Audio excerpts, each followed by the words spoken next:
Hello बच्चों, आज की क्लास में हम स्टार्ट करने वाले हैं 11th क्लास माइक्रो इकोनॉमिक्स का एक बहुत ही सिंपल, इंटरेस्टिंग और छोटा सा चैप्टर जिसका नाम है forms of market. Market unit जो है वो दो पार्ट्स के अंदर डिवाइड है। पहला हमारा फॉर्म्स ऑफ मार्केट और दूसरा है हमारा price determination in the market. तो इसको भी हम दो चैप्टर्स में पढ़ने वाले हैं। तो आज की क्लास के अंदर हम इसका फर्स्ट चैप्टर स्टार्ट कर रहे हैं, फॉर्म्स ऑफ मार्केट, जिसमें मैं आपको बता दूंगा मार्केट क्या होता है, मार्केट कितने टाइप का होता है और कौन सी मार्केट हमारे सिलेबस के अंदर है। ठीक है, तो ये जो चैप्टर है ये 4 to 6 मार्क्स तक का हमारे एग्जाम के अंदर आ जाता है। सबसे पहले समझते हैं इसमें क्या क्या टॉपिक है। कंसेप्ट ऑफ मार्केट पढ़ेंगे, मीनिंग क्या होती है मार्केट की, मार्केट के एसेंशियल फीचर्स क्या होते हैं, किस बेसिस पर हम मार्केट को क्लासिफाई करते हैं। फिर परफेक्ट कंपटीशन मार्केट क्या होता है और परफेक्ट कंपटीशन मार्केट में क्यों फर्म प्राइस टेक करता है और इंडस्ट्री प्राइस मेक करता है, ये चीजें हम समझने वाले हैं। तो ये हमारे टॉपिक्स थे, क्या क्या टॉपिक्स है। सबसे पहले हम लोग इस चैप्टर के अंदर पढ़ने वाले हैं कि कंसेप्ट ऑफ मार्केट क्या होता है। मार्केट के बारे में कुछ छोटी छोटी सी इंफॉर्मेशन। सबसे पहले to aspect of every market. Market दो चीजों से मिलकर बनता है, डिमांड और सप्लाई। डिमांड मतलब होता है खरीदने वाला और सप्लाई मतलब यानी कि बेचने वाला। आप एज्यूम करोगे किसी मार्केट के अंदर कोई चीज खरीदने वाला तो है पर बेचने वाला नहीं है, तो उस चीज की मार्केट एग्जिस्ट नहीं करेगी। सिंपल, अगर किसी चीज को बेचने वाले हैं पर खरीदने वाले नहीं है तो उस चीज की भी मार्केट एग्जिस्ट नहीं करेगी। मार्केट तभी होती है जब खरीदने और बेचने वाले दोनों मार्केट के अंदर एग्जिस्ट करें। In the layman's language, market refer to a place where the goods and services purchased and sold. अब आम भाषा में बोला जाता है कि मार्केट एक ऐसा प्लेस होता है जहां पर गुड्स और सर्विसेज को खरीदा और बेचा जाता है। बिल्कुल सही बात है। एक बात बताओ, हम लोग जब भी हम वर्ड सुनते हैं मार्केट तो हमारे दिमाग के अंदर कहीं ना कहीं वो प्लेस डिनोट करता है जहां पर हम नॉर्मल लाइफ में जाते हैं, सामान को खरीदते हैं, बेचते हैं। वो चीज, जिस आप मार्केट वर्ड को सुनोगे तो आपके दिमाग के अंदर वही प्लेस आएगा जहां पर आप जनरली क्या करते रहते हो, मार्केट्स में जाते रहते हो। लेकिन इकोनॉमिक्स के अंदर ना मार्केट का मतलब एक सिंपल प्लेस नहीं होता, इसकी मीनिंग काफी ज्यादा वाइडर है इन द इकोनॉमिक्स टर्म्स। ठीक है, अभी हम समझने वाले भी कि इकोनॉमिक्स के अकॉर्डिंग मार्केट की क्या डेफिनेशन है। In economics market has no reference to specific place. Economics के अकॉर्डिंग जैसे हम लोग ये मानते हैं कि मार्केट कोई ऐसा प्लेस है जहां पर हम जाते हैं, गुड्स या सर्विसेज को खरीदते हैं या बेचते हैं, उस स्पेसिफिक प्लेस को हम लोग मार्केट कहते हैं। ठीक है, लेकिन इकोनॉमिक्स की लैंग्वेज के अंदर या इकोनॉमिक्स के अंदर मार्केट का सिंपल मतलब स्पेसिफिक प्लेस नहीं होता है। इकोनॉमिक्स ये नहीं कहता कि ये मार्केट नहीं है, लेकिन इकोनॉमिक्स कहता है कि जरूरी नहीं कि कोई स्पेसिफिक प्लेस ही मार्केट हो। ठीक है, तो अभी हम समझेंगे भी मार्केट के डेफिनेशन के अंदर। ठीक है, आगे हम लोग चल रहे हैं। फिर आता है मीनिंग ऑफ मार्केट। अब यहां पर हम लोग समझते हैं कि मार्केट का मतलब क्या होता है। सबसे पहले अकॉर्डिंग टू इकोनॉमिक्स मार्केट को बोला गया कि ये क्या होता है, होल रीजन होता है, यानी कि एक बहुत बड़ा क्षेत्र होता है, बहुत बड़ा एरिया होता है जहां पर किसी के बायर और सेलर किसी कमोडिटी के आपस में क्या करते हैं, कॉन्टैक्ट में आते हैं और एक दूसरे के साथ गुड्स को खरीदते और बेचते हैं, यानी कि इंडिपेंडेंट रूप से क्या करते हैं, कॉम्पिटिशन करते हैं। सबसे पहले इस वर्ड को समझना है कि इकोनॉमिक्स के अंदर बोला गया कि इकोनॉमिक्स के अंदर मार्केट जो होता है एक होल रीजन होता है। देखो, जब भी हम मार्केट वर्ड का नाम सुनते हैं ना तो हमारे दिमाग के अंदर कोई स्पेसिफिक प्लेस आ जाता है जहां हम संडे मार्केट जा रहे हैं या सैटरडे मार्केट जा रहे हैं या फिर सीपी की मार्केट जा रहे हैं, या कोई भी ऐसा प्लेस हमारे दिमाग में इंडिकेट करता है जहां पर जनरली हम बार बार विजिट करते हैं। लेकिन एक बात बताओ, फिर अगर आप सिर्फ इसको मार्केट बोल रहे हो तो वो कौन सी मार्केट है जिसके अंदर हम घर पे बैठे हुए होते हैं, हम कहीं जाते नहीं है, हमें ये भी नहीं पता कि सेलर कौन है, हमने सेलर से बात नहीं करी, हमने कभी सेलर को देखा भी नहीं, हमें ये भी नहीं पता कि वो सामान कहां से बेच रहा है, हम सिंपल ऑर्डर करते हैं और सामान हमारे घर पे आ जाता है। तो क्या आप इसको मार्केट नहीं बोलोगे? यहां पर भी तो आप किसी भी तरीके से आपने प्रेजेंट होकर, यानी उस किसी जगह पर जाकर सेलर से नहीं मिले, बल्कि सेलर को सिंपल आपने एक ऑर्डर करा, मेल करा और सेलर आपको क्या भेज देता है, सामान भेज देता है। इसके अलावा आप देखो, जितनी भी फॉरेन एक्सचेंज की मार्केट होती है, यानी जो फॉरेन एक्सचेंज की मार्केट होती है उसमें हम क्या करते हैं, हम तो नहीं जानते कि हम फॉरेन एक्सचेंज कहां से खरीद रहे हैं। या फिर आप देखो शेयर्स की जो मार्केट होती है, डिबेंचर्स की जो मार्केट होती है, जो लोग ट्रेडिंग करते हैं, तो सिंपल आपको यह भी नहीं पता होता है कि सेलर कहां का है। ये सब क्या है, कम्युनिकेशन सिस्टम है। तो मार्केट का मतलब सिंपल क्या है, इकोनॉमिक्स कहता है यार मार्केट ना सिर्फ ऐसा नहीं कि मार्केट जो है कोई सिर्फ पर्टिकुलर प्लेस है। हाँ, मानते हैं कि प्लेस पे भी मार्केट है, किसी किसी प्लेस पर भी मार्केट है, लेकिन ये जरूरी नहीं कि कोई पर्टिकुलर प्लेस ही मार्केट हो। मार्केट का मतलब होता है एक होल रीजन जहां पर बायर और सेलर क्या करते हैं, कॉन्टैक्ट में आते हैं। फॉर एग्जाम्पल, अगर आप किसी सामान को चाइना से खरीद रहे हो, आप इंडिया में बैठे हो और आपका सामान कहां से आएगा, सेलर कहां पर है, चाइना में है, तो आपने यहां पर सामान के लिए ऑर्डर प्लेस करा और चाइना से आपका सामान, वो सेलर क्या कर रहा है, आपका सामान भेज रहा है। तो उस सामान के लिए इंडिया से लेकर जो चाइना की जगह है क्या बन गई, मार्केट बन गई। तो इकोनॉमिक्स यही कहता है, इकोनॉमिक्स कहता है कि यार तुम मार्केट को ना किसी प्लेस से मत बांधो। मार्केट क्या है? एक कम्युनिकेशन सिस्टम है, एक बहुत बड़ा एरिया है जहां पर बायर और सेलर कांटेक्ट में आते हैं। एग्जांपल, अगर कोई बंदा इंडिया में बैठा है और अमेरिका से सामान मंगवा रहा है, तो इंडिया से अमेरिका के बीच की जो जगह है सब उस कमोडिटी के लिए क्या बन गया? मार्केट बन गया। बात समझ में आ गई? तो कुल मिलाकर इकोनॉमिक्स कहता है कि मार्केट इतना छोटा एरिया नहीं है जो आप बोल रहे हो कि मार्केट एक फिजिकल प्लेस है या मार्केट एक पर्टिकुलर प्लेस है। मार्केट तो एक होल रीजन है जहां पर किसी के बायर, किसी कमोडिटी के बायर और सेलर कॉन्टैक्ट में आते हैं, किसी भी तरीके से चाहे कॉन्टैक्ट में आते हैं। तो ये वर्ड याद रखना है, डेफिनेशन के अंदर ये वर्ड आपको इंक्लूड करनी है। उसके बाद एक आ जाता है क्वेश्चन, एसेंशियल फीचर्स या कॉन्सिक्वेंसेस ऑफ मार्केट। मार्केट के क्या क्या फीचर्स हैं देखना। Market is not related to any particular place. Market जरूरी नहीं कोई पर्टिकुलर प्लेस हो, ठीक है। मार्केट के अंदर बायर और सेलर का ना कॉन्टैक्ट में आना बहुत ज्यादा जरूरी है। देखो बायर और सेलर कॉन्टैक्ट में ही नहीं आएंगे तो फिर कैसे काम बनेगा? आप संडे मार्केट में जाते हो, सेलर से बात करते हो, सामान खरीद लेते हो, ठीक है। जब आप ऑनलाइन सामान ऑर्डर करते हो तो आप क्या करते हो? उनकी लिस्टिंग पे जाकर आप उनको ऑर्डर करते हो, तभी तो उनके पास मेल तो पहुंचता है ना। भले आपने बात नहीं करी, आप उन्हें मेल करते हो। कई बार हम व्हाट्सएप कर देते हैं, कई बार हम किसी और तरीके से भी सामान को मंगवा सकते हैं। मतलब कि कुल मिलाकर डायरेक्टली या इनडायरेक्टली बायर और सेलर का कॉन्टैक्ट होना बहुत ज्यादा जरूरी है। हाँ, ये जरूरी नहीं है कि बायर और सेलर आपस में फिजिकली प्रेजेंट हो या मिले और मिलकर बात करें तभी हो। भाई दूसरे भी तरीके हैं, आपने मैसेज कर दिया, आपने मेल डाल दिया, इस तरीके से भी हो सकता है। There must be a commodity. कह रहा है कि मार्केट के अंदर कमोडिटी तो होना चाहिए। अगर मार्केट में कोई सामान ही नहीं है तो आप किसको खरीद और बेच रहे हो? क्लियर हो गया? तो मार्केट क्या है मैंने आपको बता दिया। मार्केट एक होल रीजन है, पूरी दुनिया को आजकल मार्केट के रूप में देखा जा रहा है, क्योंकि पूरी दुनिया के अंदर गुड्स और सर्विसेज का जो फ्लो है बहुत ही सिंपल और बहुत ही फ्रीली किया जा रहा है। तो आज मार्केट जो है कोई पर्टिकुलर प्लेस नहीं है, बल्कि एक होल रीजन है, एक बहुत बड़ा रीजन है। क्लियर होता है बात? ठीक है। तो मार्केट की डेफिनेशन बता दिया, मार्केट के एसेंशियल फीचर्स क्या क्या होते हैं बता दिया। अगले नंबर पे आते हैं basis of classifying the market structure. हम किस बेसिस पर, देखो मार्केट जो होता है ना वो मेनली दो तरीके का होता है, परफेक्ट और इम्परफेक्ट। इम्परफेक्ट मार्केट में मोनोपोली, मोनोपोलिस्टिक और ओलिगोपोली, तो तीन मार्केट होती है। तो हम ये जो मार्केट को क्लासिफाई करते हैं किस बेसिस पे करते हैं देखें। तो सबसे पहला आता है हमारा नंबर ऑफ बायर और सेलर। मार्केट में कितने बायर हैं और सेलर हैं उसके हिसाब से भी हम मार्केट को क्या करते हैं? क्लासिफाई करते हैं। नेचर ऑफ कमोडिटी, मार्केट में जो कमोडिटी बिक रही है वो एक जैसी है या अलग अलग है, इस बेसिस पे भी हम मार्केट को डिफरेंट डिफरेंट करते हैं। Freedom movement of firm, market में फर्में आसानी से आ सकती हैं कि नहीं आ सकती, इसके बेसिस पर भी हम क्या करते हैं? मार्केट को अलग अलग करते हैं। Knowledge of market condition, market की क्या कंडीशन है, क्या बायर और सेलर को इसकी नॉलेज है या नहीं है, उसके बेसिस पे भी हम मार्केट को डिफरेंशिएट करते हैं। Mobility of goods and the factor of production, इसके बेसिस पर भी हम क्या करते हैं? मार्केट को क्लासिफाई करते हैं। तो ये टॉपिक अभी थोड़ा सा कम समझ में आ रहा होगा, लेकिन अभी आगे जाएंगे तो आपको समझ में आ जाएगा। देखो आपको बस इतना बताया मैंने कि अगर मार्केट जो होते हैं वो दो टाइप के होते हैं, और जो इम्परफेक्ट मार्केट है उसमें तीन टाइप की मार्केट होती है। तो अगर आपसे पूछता है कि यार हम मार्केट ना, जो मार्केट टोटल मिला के चार तरीके की मार्केट होती है, जैसे मैं आपको बता ही देता हूँ। टोटल मिला के चार तरीके की मार्केट होती है, जैसे एक मार्केट ये, दूसरी ये, तीसरी ये, चौथी ये। तो ये जो मार्केट है हम इनको कैसे अलग अलग करते हैं? तो हम इनको अलग करते हैं इन बेसिस के अकॉर्डिंग।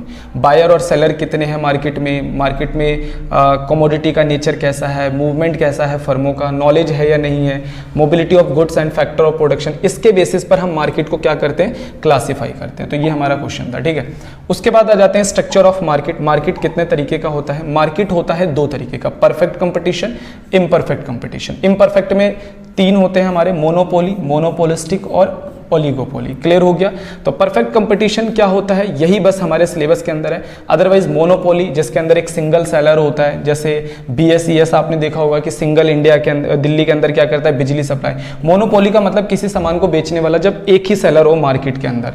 एक होता है मोनोपोलिस्टिक जिसके अंदर बहुत सारे सेलर होते हैं और अलग अलग गुड्स बेचते हैं, जैसे टूथपेस्ट कंपनियां हो गई, ये क्या है? मोनोपोलिस्टिक हो गई। एक ओलिगोपोली होता है, इसके अंदर क्या होता है कि कुछ ही फर्में होती हैं किसी सामान को बेचने वाले, जैसे इंडिया के अंदर सिम कार्ड कंपनियां हो गई, इंडिया के अंदर सीमेंट कंपनियां हो गई, ये इसके एग्जांपल्स हैं, ठीक है। तो हालांकि हमारे सिलेबस में नहीं है ना ये वाला, ना ये वाला, ना ये वाला, हमारे सिलेबस में सिर्फ क्या है?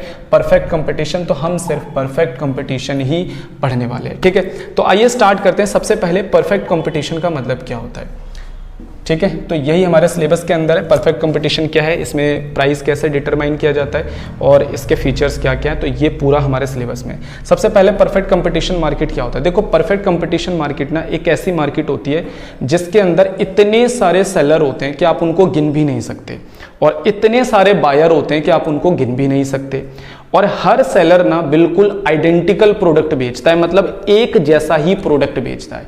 और इसीलिए क्योंकि एक जैसा प्रोडक्ट सब बेचते हैं तो मार्केट में प्राइस भी कैसे होते हैं, बिल्कुल एक जैसे प्राइस होते हैं।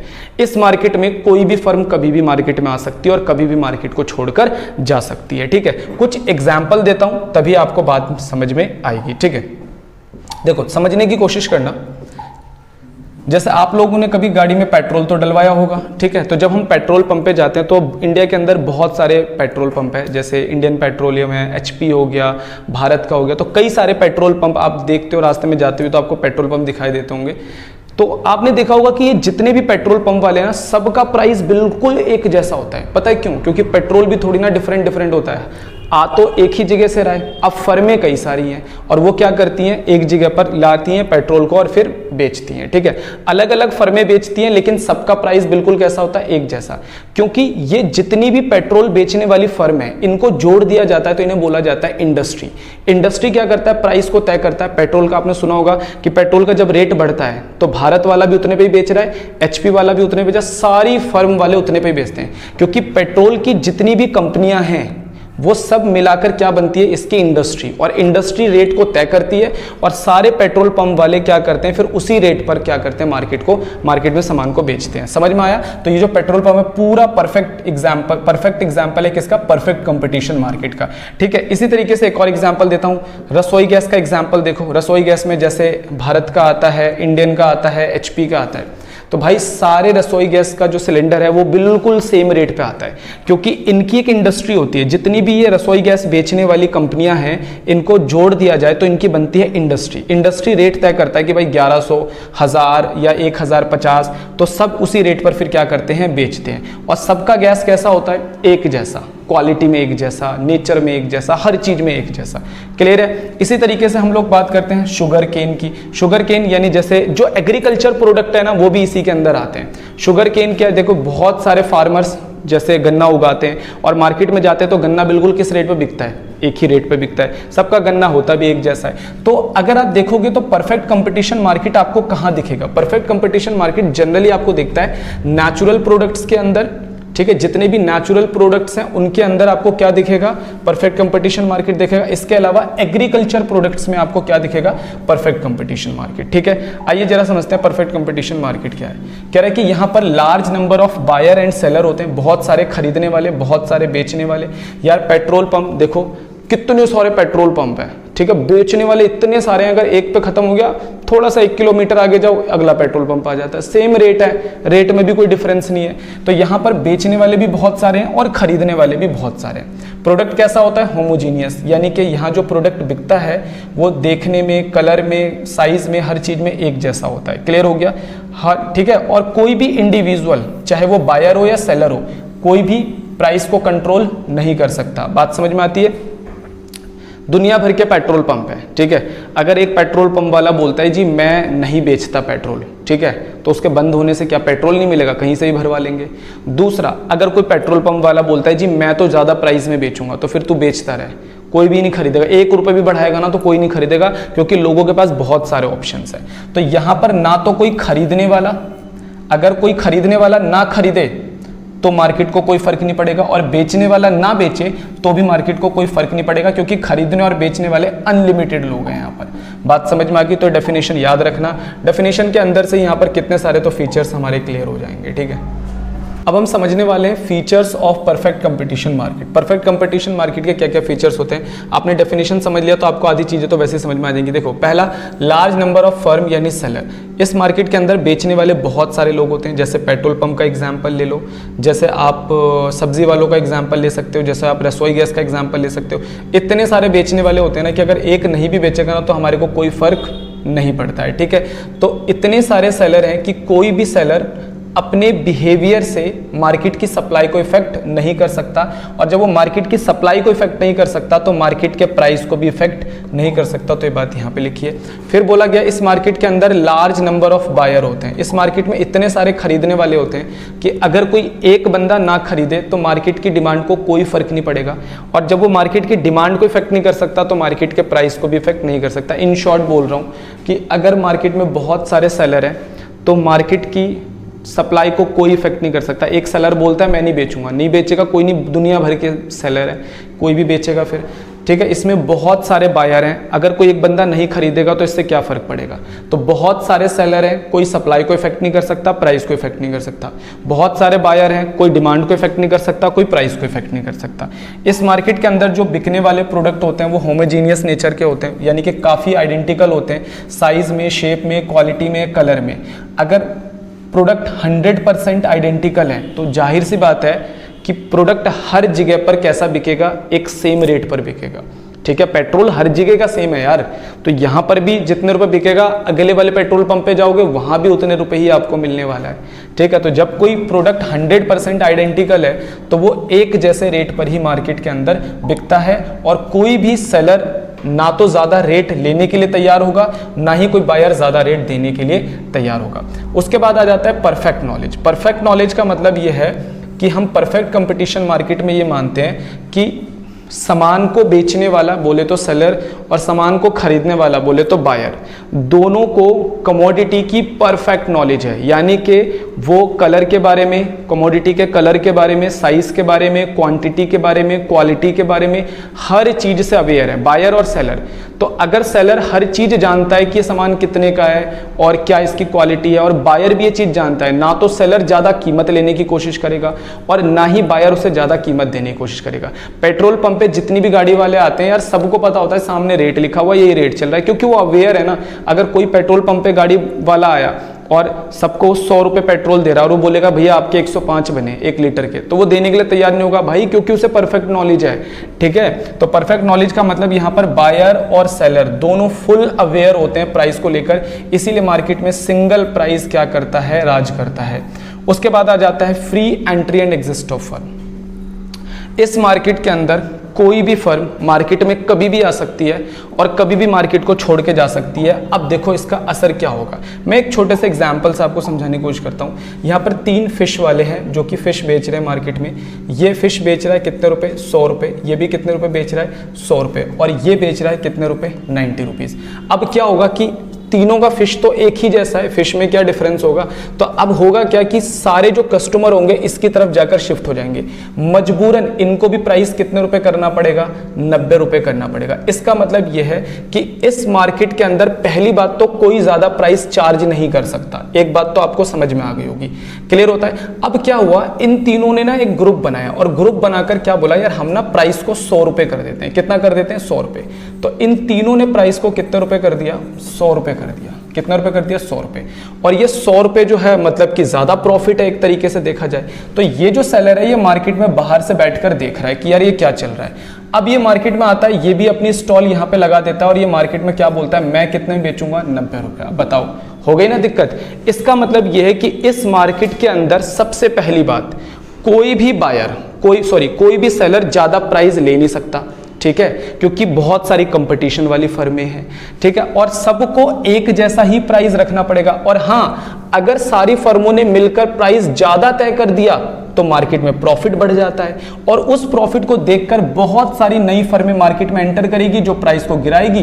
तो अब क्या होगा, अब इनको भी प्राइस क्या करना पड़ेगा, 90 रुपए ही वापस करना पड़ेगा। तो इससे हमें सबक ये मिलता है कि इस मार्केट के अंदर free entry and exit of firm है। अगर मार्केट के अंदर प्रॉफिट बहुत ज्यादा बढ़ता है तो बहुत सारी फर्में एंट्री मारने लग जाती है, जिससे वो जो प्रॉफिट बढ़ा है ना वो धीरे धीरे कम होने लग जाता है। और जब प्रॉफिट बहुत कम होता है तो बहुत सारी फर्में छोड़ के चली जाती हैं, जिससे प्रॉफिट वापस ऊपर आ जाता है। इसका मतलब यह है कि इस मार्केट के अंदर कोई भी फर्म नॉर्मल प्रॉफिट से ज्यादा प्रॉफिट लॉन्ग टर्म में नहीं कमा सकती है। क्लियर? आइए जरा मैं आपको समझाने की कोशिश करता हूं। Free entry and exist of firm, इस मार्केट में कोई भी फर्म आओ और कोई भी जाओ, ठीक है। एब्सेंस ऑफ एबनॉर्मल प्रॉफिट, कोई भी फर्म इसमें जरूरत से ज्यादा प्रॉफिट नहीं कमा सकती, क्योंकि जरूरत से ज्यादा प्रॉफिट होता है तो बहुत सारी फर्में नहीं आ जाती हैं और वो एंट्री करके प्रॉफिट को कम कर देती हैं। फ्री एंट्री, ठीक है। तो पहला मैं आपको बता देता हूं यहां पर फ्री एंट्री। फ्री एंट्री का मतलब कोई भी फर्म कभी भी मार्केट में आती है। मार्केट में कोई फर्म कब एंट्री करेगी? जब उसको प्रॉफिट ज्यादा दिखाई देगा। फ्री एग्जिट, मार्केट से फर्में कब जाती हैं? जब उनको प्रॉफिट कम दिखाई देता है। तो आपको याद रखना है कि अगर एग्जाम में, ये सबसे इंपॉर्टेंट फीचर है, ठीक है, ये सबसे इंपॉर्टेंट फीचर है कि free entry and exist of firm से क्या इंपैक्ट पड़ता है परफेक्ट कंपटीशन। तो आपको जवाब देना है कि अगर मार्केट के अंदर free entry and exist of firm होगा तो कोई भी फर्म लॉन्ग टर्म में नॉर्मल प्रॉफिट से ज़्यादा प्रॉफिट अर्न नहीं कर सकती है, ठीक है। तो आपको ये पूरा लिखना पड़ेगा। Free entry and exist of firm क्या होता है, पूरा आपको लिखना पड़ेगा। क्लियर? उसके बाद आ जाते हैं नो एक्स्ट्रा ट्रांसपोर्टेशन कॉस्ट। इस मार्केट के अंदर चीज़ें सेम रेट पर बिकती है तो हम ये मानते हैं कि यहाँ पर कोई ट्रांसपोर्टेशन कॉस्ट नहीं होता। फॉर एग्जाम्पल, जैसे यहाँ पर मान के चलो, यहाँ पर कोई बिस्किट बनाने वाली फैक्ट्री है, बिस्किट बनाने वाली फैक्ट्री है और ये बिस्किट कितने रुपए में बिकता है? 10 रुपए में। अच्छा, इस फैक्ट्री से बिस्किट निकलता है, एक दुकान यहाँ पर है, फिर एक दुकान यहाँ पर है, फिर एक दुकान यहाँ पर है, लेकिन इत्तेफाक ये है कि यहाँ पर भी बिस्किट 10 रुपए में मिलता है, यहाँ पर भी 10 रुपए में मिलता है और यहाँ पर भी 10 रुपए में मिलता है। इसका मतलब ये है, देखो अगर मैं बोलूँ कि देखो ये फैक्ट्री वाला क्या करता है, बिस्किट लेकर पहले यहाँ जाता है तो यहाँ पर तो इसको किराया कम लगता होगा, फिर बिस्किट लेकर यहाँ जाता है तो किराया यहाँ से ज़्यादा लगता होगा और यहाँ से ज़्यादा। अगर ये फैक्ट्री वाला किराया इंक्लूड करेगा, अगर ये किराए को इंक्लूड करेगा तो बिस्किट सबसे सस्ता यहाँ मिलेगा, फिर उससे महंगा यहाँ मिलेगा, फिर उससे महंगा यहाँ मिलेगा, लेकिन बिस्किट तो हर जगह सेम रेट पर मिल रहा है। इसका मतलब ये है कि इस मार्केट के अंदर कोई भी फर्म ट्रांसपोर्टेशन कॉस्ट को इंक्लूड अपने प्रोडक्ट के अंदर नहीं करती है, इसीलिए सबका रेट कैसा होता है? बिल्कुल एक जैसा होता है। क्लियर होती है बात? इतनी सी बात है। उसके बाद आ जाता है हम लोग परफेक्ट मोबिलिटी। परफेक्ट मोबिलिटी का मतलब कि यहां पर जो लैंड है, लेबर है, कैपिटल है और एंटरप्रेन्योरशिप है, वो पूरी तरीके से फ्री होता है, पूरी तरीके से फ्री। तभी तो मार्केट में बिल्कुल एक जैसा रेट है। यानी कि जो बंदा यहां पर काम कर रहा है वो दूसरी जगह जाएगा तो भी उतनी सैलरी मिल रही है उसको, ठीक है। इसका मतलब यह है कि यहाँ पे लैंड, लेबर, कैपिटल और एंटरप्रेन्योरशिप बिल्कुल फ्रीली मूव करता है, सबके रेट एक जैसे होते हैं, इसलिए चीजों के रेट भी कैसे होते हैं? एक जैसे ही होते हैं। तो इतनी बात आपको समझ में आ गया। मैंने आपको बता दिया भाई परफेक्ट कंपटीशन मार्केट के अंदर क्या क्या फीचर्स होते हैं, आपको क्लियर होना चाहिए। फिर आते हैं हम लोग प्योर कंपटीशन। अब ये प्योर कंपटीशन और परफेक्ट कंपटीशन क्या है? देखो ऐसे बोला जाता है कि परफेक्ट कंपटीशन के 3 बड़े फीचर्स हैं, large number of buyer and seller, homogeneous product और free entry and exist of firm. और जिस मार्केट के अंदर ये 3 फीचर्स पूरे हो जाते हैं उसको हम लोग कहते हैं प्योर कंपटीशन। यानी कि परफेक्ट कंपटीशन का ही भाग क्या है? प्योर कंपटीशन है, ठीक है। बस इतनी बात याद रखना। उसके बाद आ जाते हैं हम लोग, firm is a price taker in a perfect competition और इंडस्ट्री प्राइस मेकर कैसे होता है। जैसा कि मैंने आपको बताया था कि अभी हम लोग ना रसोई गैस का एग्जांपल लेते हैं। इंडिया के अंदर जैसा भी हम दिल्ली में रहते हो तो दिल्ली के अंदर आपने देखा होगा किसी के घर पे भारत गैस का सिलेंडर आता है, किसी के यहाँ इंडियन ऑयल और किसी के यहाँ HP। और तुम में से जो लोग अमीर हैं उनके घर पे आपको पता है वो क्या नाम है इसका, पाइपलाइन डली होती है। हमारे घर पे तो सिलेंडर आता है, तो किसी घर पे पाइपलाइन लगी है तो उसका बिल आता है, लेकिन वो भी फिर किसी कंपनी का ही तो लगा होगा। तो भारत हो गया, इंडियन ऑयल हो गया या फिर HP हो गया। आपने देखा होगा कि तीनों के रेट बिल्कुल कैसे होते हैं? एक जैसे। जैसे मैं आपको बताता हूं कि ये रसोई गैस में HP हो गया, इंडियन ऑयल हो गया और भारत गैस। जब हम इन तीनों फर्मों को मिलाते हैं तो इसको हम लोग कह देते हैं कि रसोई गैस की क्या बन गई? मान लो इंडस्ट्री। इंडस्ट्री क्या होता है? ये फर्मों का एक ग्रुप होता है जिसे हम लोग कहते हैं इंडस्ट्री। अब देखो जब भी ये चीज़ों के प्राइस तय करते होंगे ना तो ये आपस में बैठ के तय करते होंगे, क्योंकि मान के चलो अगर HP वाले ने प्राइस कर दिया 1000, इसका है मान के 1100, इसका है 1100, तो इसके कस्टमर अपने आप इधर शिफ्ट हो जाएंगे। कुल मिलाकर थक कर क्या करना पड़ेगा? इनको भी फिर प्राइस को कम ही करना पड़ेगा। तो इसीलिए क्या होता है कि इसके अंदर जो फर्मों का ग्रुप होता है उसको हम कहते हैं इंडस्ट्री।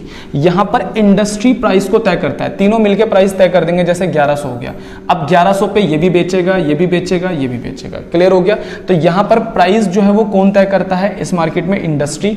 और फर्में क्या करती है? प्राइस को टेक करती है। तो बहुत इंपॉर्टेंट क्वेश्चन एग्जाम में आता है कि in perfect competition market industry is a price maker और firm is a price taker. इसको समझाना है कि कैसे होता है, ठीक है।